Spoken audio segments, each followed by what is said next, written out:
Allan Kardec, através das obras da codificação espírita, retratou de maneira magistral a vida dos espíritos. Demonstrou, com base nas informações recebidas de uma pleiade de espíritos de escol, que as almas ou espíritos não são entidades vagas, abstratas, mas seres que mantêm a sua individualidade tal qual a possuíam quando estavam aqui na Terra. São seres que pensam, que agem, que têm memórias, vontades próprias. Enfim, os espíritos, no dizer deles próprios, uma das potências da natureza, são tão reais quanto nós, que aqui estamos com o corpo físico. Para aqueles que desconhecem essas informações do plano ou dimensão espiritual, podem surgir muitos questionamentos, como, por exemplo, se partindo do princípio consignado pela doutrina espírita e por outros segmentos religiosos da existência da reencarnação, há que se perguntar onde e o que ficam fazendo os espíritos quando não estão encarnados aqui na Terra. Sendo mais bem específicos, a nossa curiosidade nos leva a questionar, a querer saber como a reencarnação seguinte é planejada, como ela é determinada. É Deus quem ordena? Somos nós que um belo dia resolvemos voltar para cá? O que nos leva a nascer aqui ou ali, em tal ou qual família? Nesta e não em uma outra situação de saúde, de econômica, social, etc. Tudo isso nós vamos ver hoje, a partir de agora, no nosso tema livre. O espírito durante a gestação. Até porque a gestação não é só o começo. Na verdade, é a reta final de um processo prolongado, já examinado por nós na semana passada. Diálogo Espírita está no ar.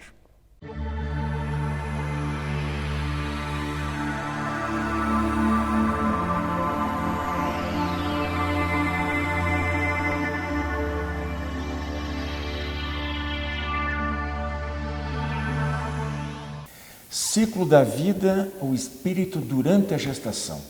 Assunto muito interessante dentro dessa nossa série que nós iniciamos na semana passada, e nós chegamos aqui hoje privilegiadamente na companhia da Rose Heidmann e da Andréia, porque para falar de um assunto tão importante e tão sensível, nada melhor do que as senhoras. Valorizando a presença feminina. Com certeza. Vocês são mais entendidas do que a gente nessa área. Lembra que espírito não tem sexo. Você já foi mulher um monte de vezes. Pode ser. Mas brincadeiras à parte, o fato é que realmente as pessoas se perguntam, né? Diante do processo, do princípio da reencarnação, 9 meses aproximadamente, como fica? Onde que fica esse espírito, né? Dentro do corpo da mãe, fora, do lado, sai, quando que realmente começa a vida, é o que a gente vai ver hoje. Então, Rose, para a gente dar o pontapé inicial, né? No livro Evolução em Dois Mundos, do autor espiritual André Luiz, psicografia do Francisco Cândido Xavier, a certa altura eles nos trazem informação de que os espíritos medianos passam por um processo de sonoterapia, para que os princípios, palavra dele, os princípios psicossomáticos se adaptem ao restringimento do perispírito. Aí já tem um conteúdo muito interessante, né? Eu quero que você pegue a partir daí e já fale um pouquinho sobre esse momento tão sublime, tão sagrado, que é o momento da concepção, né? Por favor. É interessante você perguntar bem isso. Eu tenho 5 filhos, né? E sempre tive muita mediunidade. Em vários desses inícios de gestação, no dia da concepção, eu sabia exatamente prever o dia do parto, porque eu tinha certeza do dia da concepção. A casa se enchia de entidades amigas. Eu via aquela porção de flores, tudo iluminado, florido, lindo, sabe? Espíritos amigos passavam, abraçavam. Eu dizia, vem mais um aí agora. E realmente, né? A gente se predispondo a receber, eles vêm. E então, o que a gente verifica com isso? Que o momento da concepção O espírito reencarnante já está ali, já há uma vida. Há todo um planejamento espiritual em torno daquele evento. Há uma aproximação preparada e, do ponto de vista espiritual, é um momento solene e sagrado de alegria e festividade por um espírito que vai recomeçar sua jornada, né, acolhido num lar. É muito importante, então, nós valorizarmos a gestação, valorizarmos aquela vida que preexiste, que não é nossa, nós apenas temos o privilégio de recebê-la, mas que está retornando ao mundo confiando na gente, confiando no nosso carinho, na nossa receptividade. Pois é. Se a gente recorrer ao Livro dos Espíritos, que fala sobre todos os assuntos praticamente, e fala também sobre isso, né? Exatamente o que nós estamos tratando aqui agora. Então, André, a questão 344 do Livro dos Espíritos, eles falam que a ligação do espírito reencarnante com a célula ovo se dá no momento da concepção, quer dizer, é aquele momento ali, a questão de alguma fração de segundo, sei lá. E que há um laço que vai unir esse corpo em formação, ali ainda incipiente, e o espírito reencarnante. Então, por isso que a gente diz que a gente fala até do problema de aborto. A partir desse momento, para a doutrina espírita, a vida começa ali. Qualquer coisa, qualquer uso de algum procedimento antinatural caracteriza o aborto. Mas nesse caso eles falam que o que acontece ali? Esse laço perispiritual ali, acontece o que durante a gestação? Como é que é esse procedimento? É bem importante essa questão, né? E como a Rose falou, é um momento de muita tensão, né? Então, o mundo espiritual, os mentores, o próprio espírito, quando tem consciência, como nós vimos no programa passado, ele pode participar desse momento, mas, em geral, esse espírito ele vai entrar numa sonolência, vai ser preparado para ser esse perispírito dele ligado àquele momento da concepção, ligado aquele primeiro núcleo celular que vai se formar, né, a partir da interação de uma célula masculina e o óvulo, que é a célula feminina, né? Então, é um momento de muito cuidado, né? Essa união vai se dar com esse auxílio dos mentores, com todo um preparo, com todo um cuidado que é citado no Missionário da Luz pelo André Luiz, e esse é um momento de muita atenção de todo o conjunto de seres envolvidos. Às vezes, o espírito que vai reencarnar, ele não está muito satisfeito, ou ele está contrariado, ou ele sente medo, em virtude das provas que ele vai passar, e ele já sabe, devido ao planejamento reencarnatório. Então, muitas vezes ele pode recuar. Então, se isso acontecer, logicamente, ele vai passar depois, ter as consequências desse recuo, né, por ele ter desistido. Mas isso é bem importante de salientar, vai depender muito também dessa vontade dele, né? Dessa cooperação do próprio espírito. Segundo alguns pesquisadores, o Wilson até me permite, dizem alguns pesquisadores espíritas que na seleção do gameta masculino, que vai fecundar o óvulo, às vezes já há uma influência magnética automática até do reencarnante, que atrai não o mais ágil, não o mais apto, mas o mais adequado às suas necessidades reencarnatórias. Exato. Por um processo magnético. É muito interessante. A Rose já vou aproveitar que você estava comentando. Quero saber o seguinte, eu falei lá no início que o André Luiz descreve que há um processo de sonolência e principalmente de restringimento do perispírito, ou seja, o perispírito perde, porque nós no plano espiritual, nós mantemos a forma humana, geralmente da última reencarnação, mas ela pode, como o perispírito é muito tem um efeito plástico, né? É plasmável pela mente, ele pode assumir outras aparências de uma vida pregressa ou até um disfarce, qualquer coisa parecida. Mas normalmente ele tem o tamanho, digamos, é a réplica do corpo humano da figura que ele tinha na última encarnação. Quando ele vai reencarnar, como vai haver, ele vai ter que tomar formar um novo corpo, o formato de um embrião e depois de um feto. O perispírito, que é esse corpo semimaterial, ele também acaba sofrendo esse processo.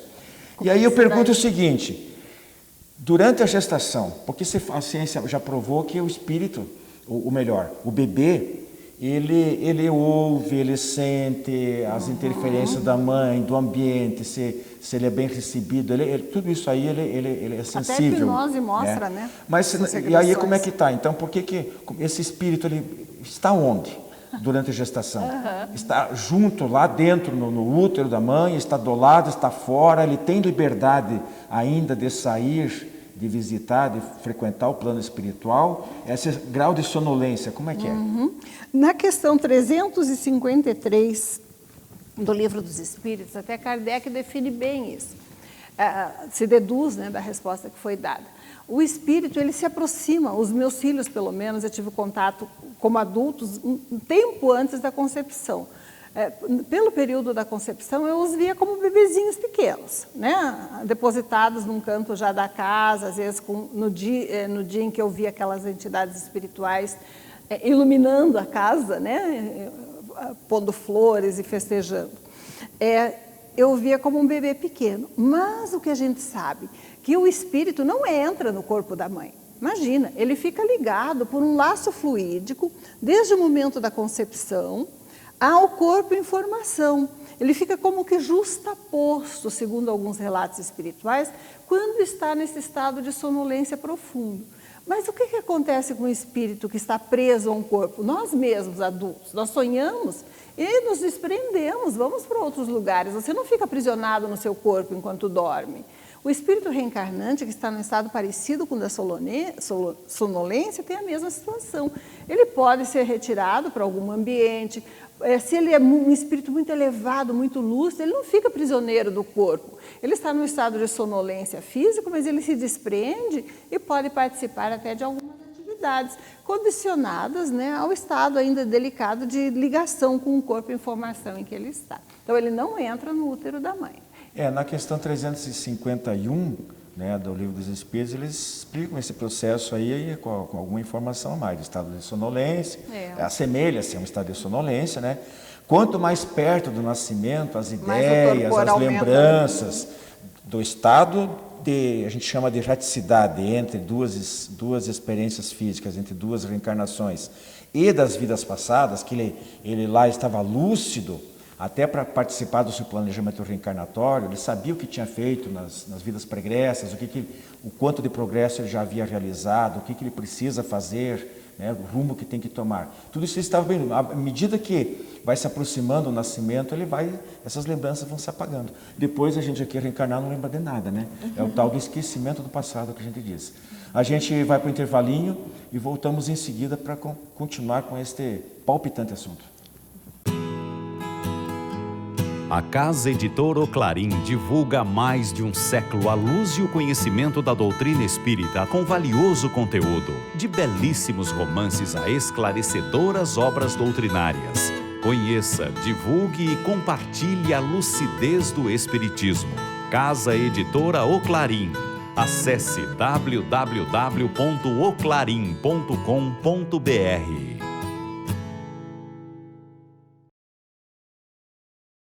Estamos de volta com o nosso tema livre de hoje, falando sobre as experiências, as vivências de um espírito que está na fase de gestação, né? É um processo biológico, obviamente.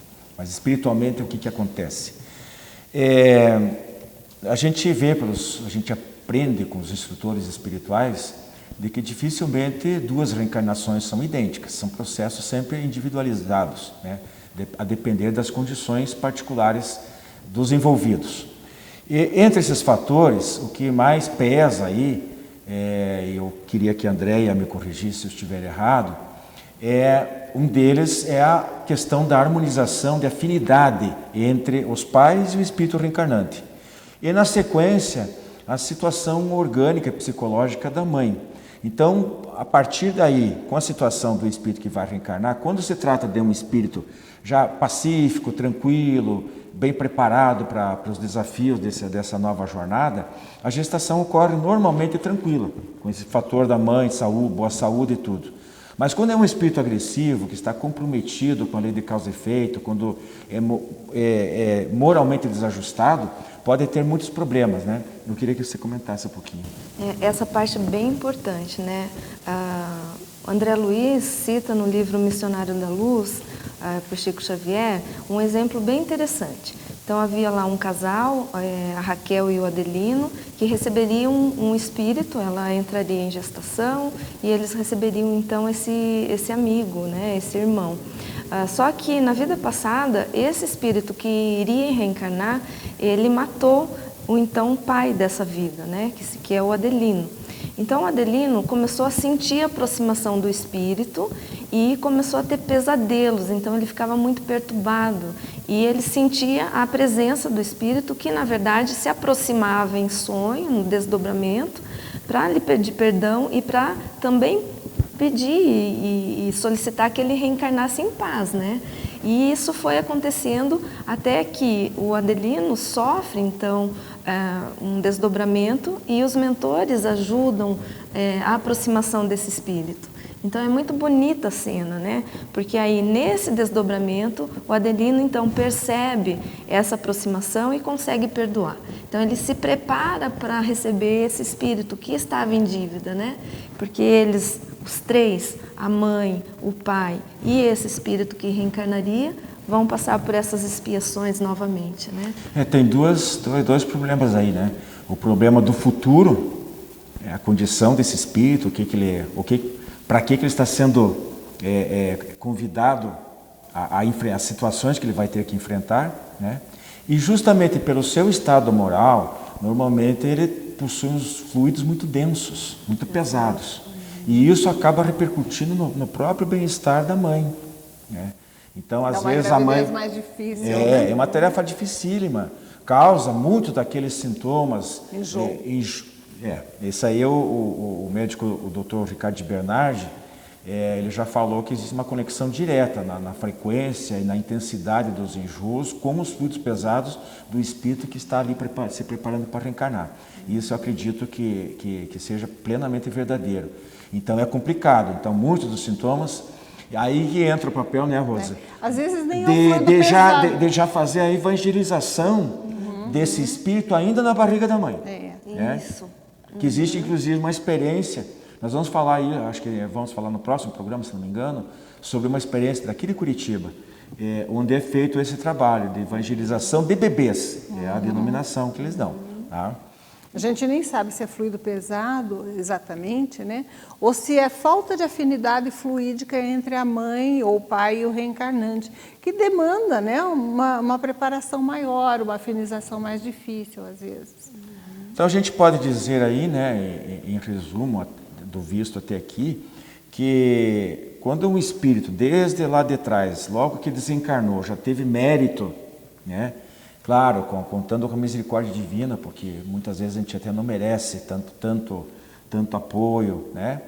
Mas Deus se compadece, às vezes pela humildade que o indivíduo errou bastante, tem problemas, né, delitos cometidos nas suas últimas reencarnações, mas ele tem a humildade de pedir a Deus ajuda, pedir ajuda dos bons espíritos, seu santo de devoção, seja lá o que for, né? Isso contribui, desde como nós falamos na semana passada, do momento que ele desencarna, ele já começa a preparar a reencarnação seguinte.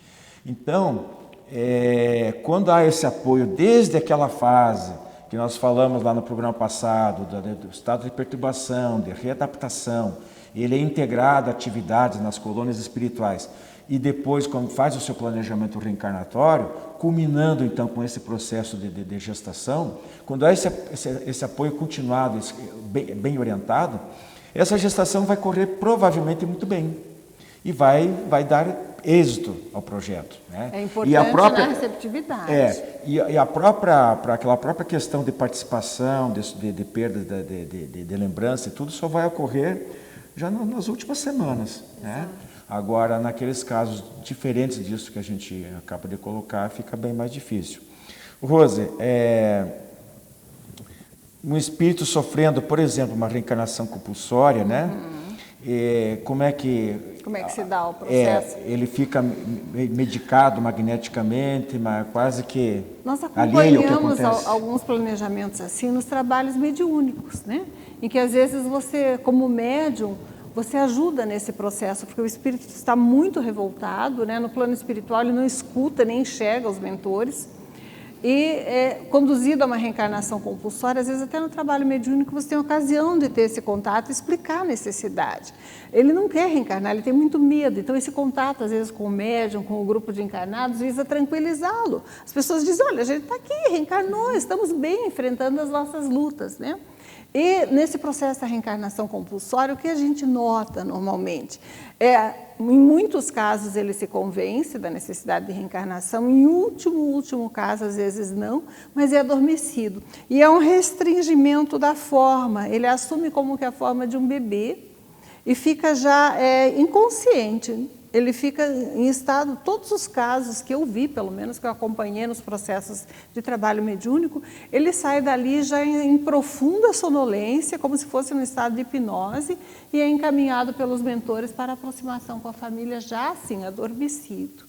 Até para não ocasionar, né, um aborto involuntário pela sua reação contra os fluidos magnéticos das próprias mães, do próprio pai. Porque é comum o espírito, quando está muito comprometido moralmente, né, com a lei de causa e efeito, ele sabe que vai ter uma reencarnação muito difícil, às vezes enfrentando problemas de saúde, mutilações, deficiências físicas doenças, necessárias para o bem dele. Muitos sofrimentos. E ele, como se diz na gíria, ele fica esperneando, ele não quer reencarnar. Então, para o próprio bem dele, é melhor que ele seja envolvido nesse processo de sonolência e tudo. Porque ele tem que progredir. Só uma perguntinha para a gente encerrar aí. Nós temos aí menos de 2 minutos. A ciência, eu até mencionei antes, a ciência já demonstrou daquela questão de de evangelização de bebê.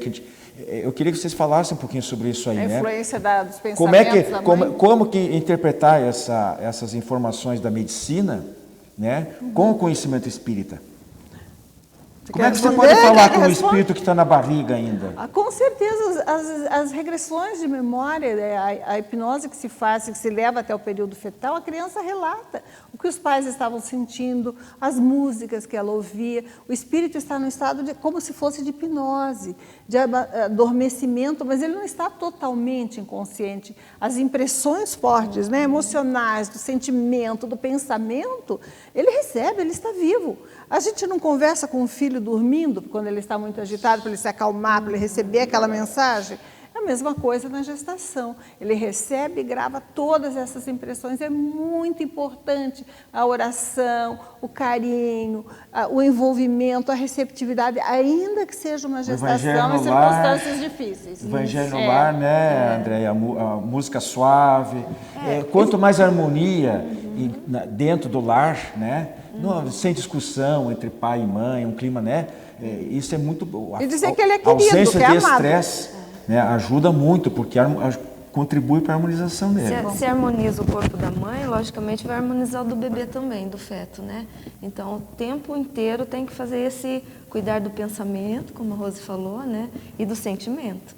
Então, o nível de estresse diminui, a gestação vai ser mais harmônica, né, em termos fisiológicos. Gente, é um capítulo muito interessante do estudo da doutrina espírita, é muito legal. Vale a pena vocês procurarem algumas obras que avançam, que trazem mais detalhes sobre isso aí. Nas próprias obras da codificação espírita Allan Kardec, a gente tem muita informação. Algumas delas a gente pode trazer aqui, muitas outras só com uma pesquisa, com um estudo mais regular, né? Mais intenso. Então, nós convidamos vocês aí tem ainda nosso quadro final do programa de hoje, e na semana que vem a gente vai falar sobre o espírito durante a infância. Como importante, já começa a aparecer o papel da educação. Até lá. Você que é distribuidor ou administra uma livraria espírita, não pode deixar de conhecer os livros da editora O Clarim, de Matão, São Paulo. Mais de 200 títulos à sua disposição, de primeiríssima qualidade, como recém-lançado, Até que a Morte os Reaproxime, autoria de Lourdes Carolina Gagetti. Pedidos para o clarim@oclarim.com.br, o telefone 16 33 82 10 66, ou pelo Clube do Livro Espírita de Curitiba em adepr@adepr.com.br.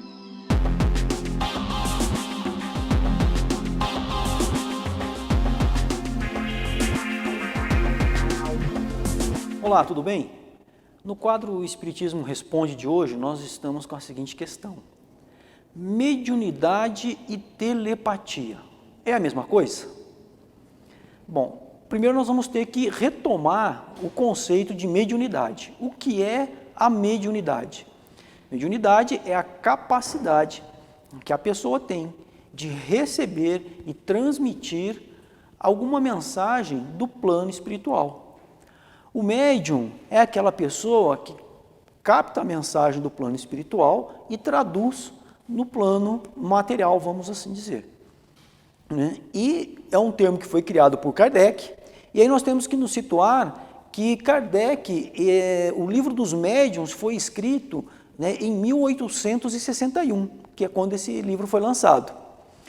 Kardec desencarnou em 31 de março de 1869. Portanto, não existia ainda o termo telepatia. Então, Kardec usava lá os termos de mediunidade. A palavra mediunidade, telepatia, ela surgiu em 1882. Foi utilizado pela primeira vez por Frederick Myers, que foi o fundador da Sociedade para a Pesquisa Psíquica. Então foi Frederick Myers que usou o termo telepatia pela primeira vez em 1882. Então logo, Kardec já tinha desencarnado também, a doutrina espírita já estava consolidada, o livro dos médiuns e tudo mais. Então, e o que é a telepatia? É a transmissão, é a pessoa que tem a capacidade de receber e transmitir pelo pensamento um sentimento, pode ser também um odor, a pessoa pode transmitir pelo pensamento uma sensação, uma emoção, ela pode transmitir pelo pensamento também. Então é a transmissão, no comum as pessoas falam que é só a transmissão do pensamento. Então vamos ficar por aí. Telepatia seria a transmissão do pensamento. Então, aí nós vamos voltar na questão da mediunidade. Kardec, no livro dos médiuns, ele pergunta aos espíritos o seguinte, o espírito que se comunica por um médium transmite diretamente seu pensamento? Ele está perguntando se o espírito transmite diretamente o seu pensamento. Se o termo telepatia tivesse sido criado na época de Kardec, ele não teria usado o termo telepatia? Teria utilizado o termo telepatia. Então ele está falando assim, transmite diretamente o seu pensamento, e os espíritos respondem que o espírito do médium é o intérprete desse pensamento. Então sim, ele transmite e o espírito do médium recebe esse pensamento e passa.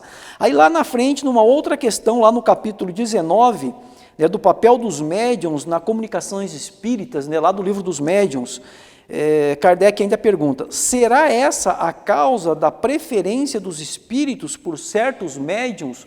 Ele falando daqueles médiuns que têm a capacidade de receber o pensamento do espírito e traduzir de uma forma mais íntegra, o pensamento do espírito. E os espíritos respondem, não há outra. Os espíritos procuram o intérprete que mais simpatize com eles e que lhes exprima com mais exatidão os pensamentos. Então, está falando de pensamento, de transmissão de pensamento da mesma forma. A diferença é que muitas pessoas entendem que a telepatia ocorre só de encarnado para encarnado. E não é como nós vemos aqui no livro dos médiuns, que está muito bem esclarecido, tanto no livro dos médiuns quanto no livro dos espíritos, que Kardec e os espíritos tomam esse assunto várias vezes, que a mensagem que os espíritos passam é captado pelo pensamento do médium. Se é a transmissão de pensamento a pensamento, isso é telepatia. Então, no meu entender, e aí, obviamente, há pessoas que vão discordar disso, no meu entender, é só uma questão de semântica, de palavras, de significado para cada um. Se o termo telepatia tivesse sido criado à época de Kardec, obviamente ele teria utilizado esse termo. Porém, no livro dos médiuns ele fala o tempo todo que é a transmissão do pensamento. E a telepatia nada mais é que a transmissão do pensamento. Então, assim, para mim, no meu entender, mediunidade e telepatia, eu entendo que sejam as mesmas coisas. Muito obrigado, continuem mandando as suas perguntas que serão respondidas nos programas futuros. Muita paz a todos.